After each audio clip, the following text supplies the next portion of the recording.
আমি পুনপেকৈ লৈ যাম লালকিল্লালৈ আপোনালোকক পুনপেতে সম্প্ৰচাৰ হ'ব কিন্তু তাৰ পূৰ্বে আহিছোঁ ৰাজ্যৰ কেইটামান খবৰলৈ ৰাজ্যত আজি কোন মন্ত্ৰীয়ে ক'ত পতাকা উত্তোলন কৰিব সেয়া আমি আপোনালোকক জনাব বিচাৰিছোঁ গুৱাহাটী মহানগৰীত তিৰংগা পতাকা উত্তোলন কৰিব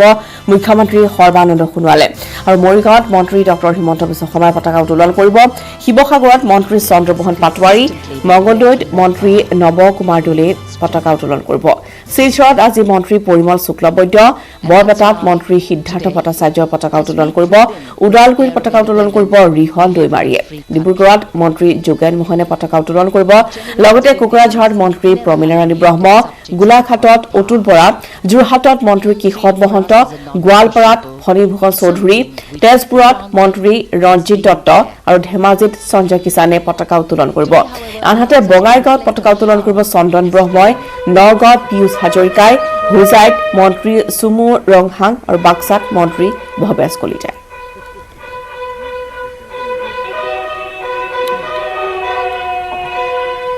ইতিমধ্যে সমগ্ৰ ৰাজ্যতে আজি স্বাধীনতা দিৱস পালন কৰা হ'ব আৰু ইতিমধ্যে আমি জনাইছোঁ যে পূৰ্বৰ দৰে এইবাৰ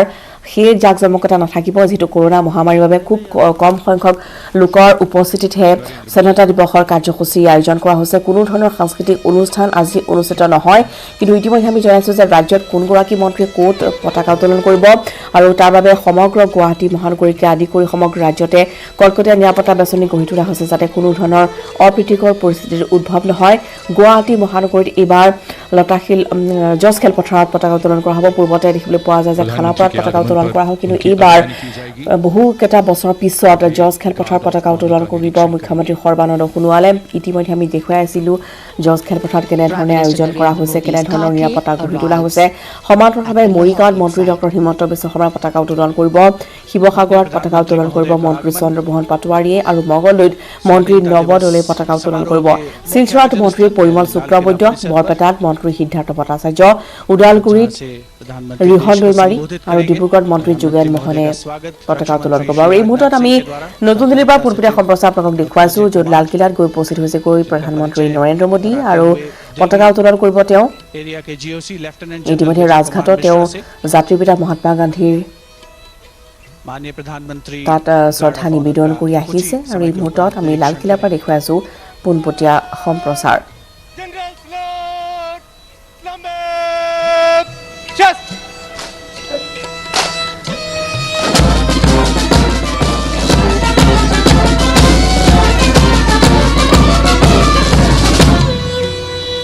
अंतर सेना पुलिस सम्मान गार्ड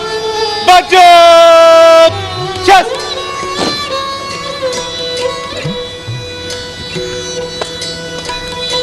अब माननीय प्रधानमंत्री जी परेड का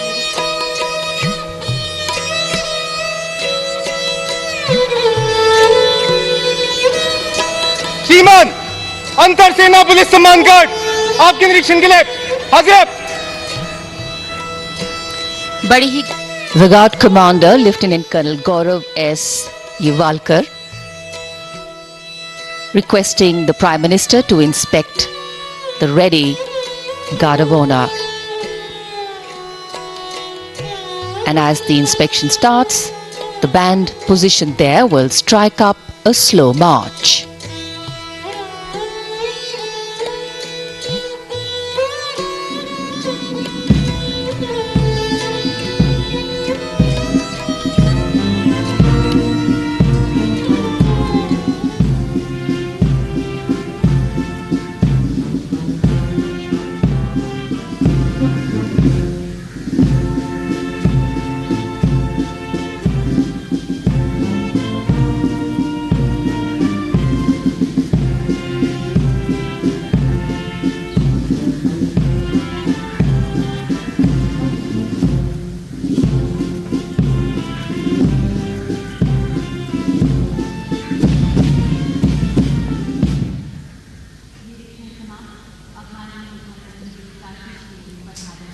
The inspection of the Guard of Honor complete, the Prime Minister moves now towards Lahori Gate, the entrance of the central courtyard of Red Fort, from where he will go up to the ramparts to unfurl the national flag and address the nation.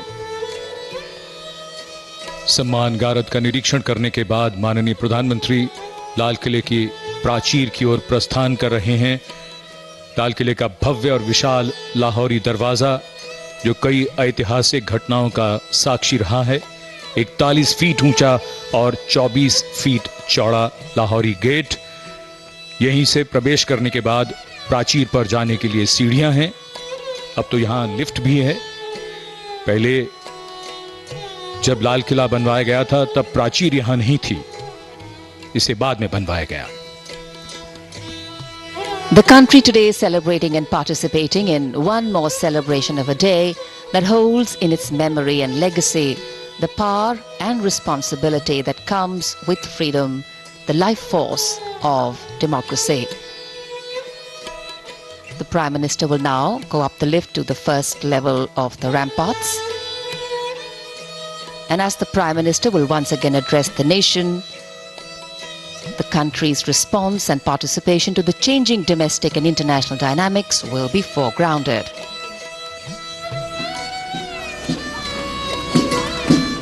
The unfurling of the national flag will be accompanied by the 21-gun salute,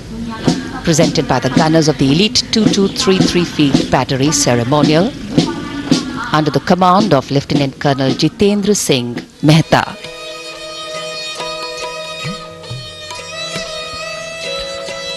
माननीय प्रधानमंत्री महोदय का स्वागत लाल किले की प्राचीर पर। Chief of defence staff general Bipin Rawat, रक्षा मंत्री श्री राजनाथ सिंह, दिल्ली एरिया के GOC lieutenant general Vijay Kumar Mishra उनके साथ में उपस्थित। प्राचीर की ओर प्रस्थान करते हुए माननीय प्रधानमंत्री अपने दूसरे कार्यकाल में दूसरी बार और लगातार 7वीं बार लाल किले की प्राचीर से वे राष्ट्र को संबोधित करेंगे। प्राचीर के ठीक सामने का क्षेत्र जहां पर राष्ट्रीय ध्वज गारद के जोशीले जवान मौजूद हैं, विशिष्ट दीर्घा जिसमें वरिष्ठ अधिकारी, राजनयिक, विदेशों के राजदूत आज के इस राष्ट्रीय पर्व का हिस्सा बनने के लिए सभी यहां पर उपस्थित हैं।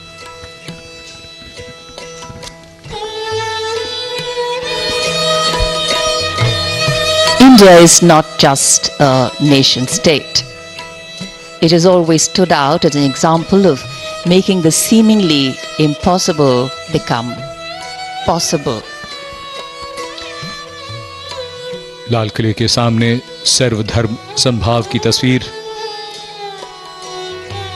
जैन मंदिर, उसके पीछे गौरी शंकर मंदिर और उसके आगे gurdwara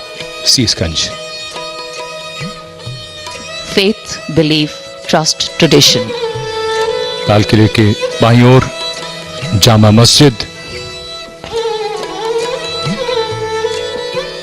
In fact, tradition, philosophy, ideas and growth all have coexisted and co-flowered with a seeming randomness but larger design in India. Tolerance, inclusivity and respect have been valued and incorporated in the Constitution given to us by our visionary leaders.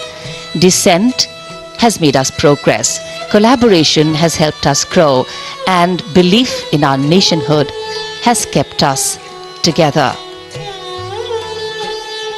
The task of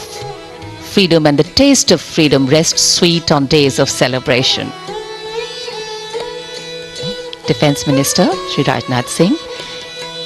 India's dream of becoming an independent nation after years of colonial rule came true on the 15th of August 1947. At the stroke of midnight, India began its journey as a free country. And today,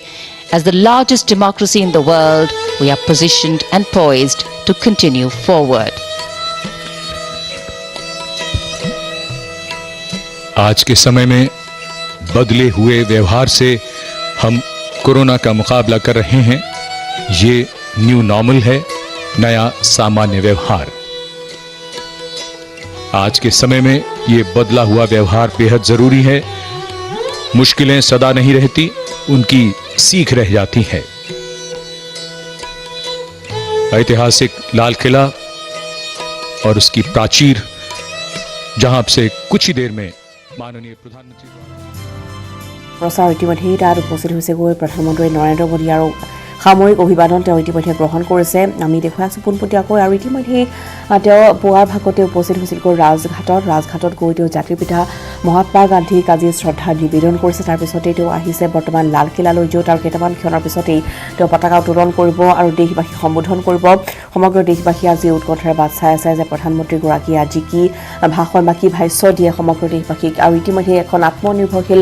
Bharat গঢ়ি উঠাৰ বাবে ইতিমধ্যে তেওঁ সমগ্ৰ ভাৰতবাসীকে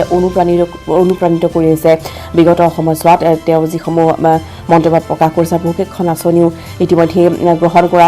কৰা হৈছে মধ্যবিত্ত আৰু নিম্ন মধ্যবিত্তৰ যিসকল লোক আছে অতি নিম্ন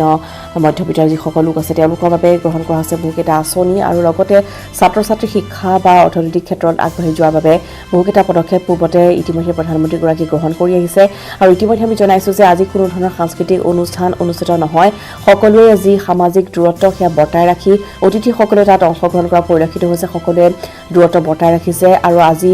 যি অভিবাদন দিয়া হৈছে তাতো সকলোৱে মাস্ক পৰিধান কৰিয়ে এই কাৰ্যসূচীত অংশগ্ৰহণ কৰা পৰিলক্ষিত হৈছে আমি দেখুৱাই আছোঁ লালকিল্লাৰ পৰা এয়া পোনপটীয়া সম্প্ৰচাৰ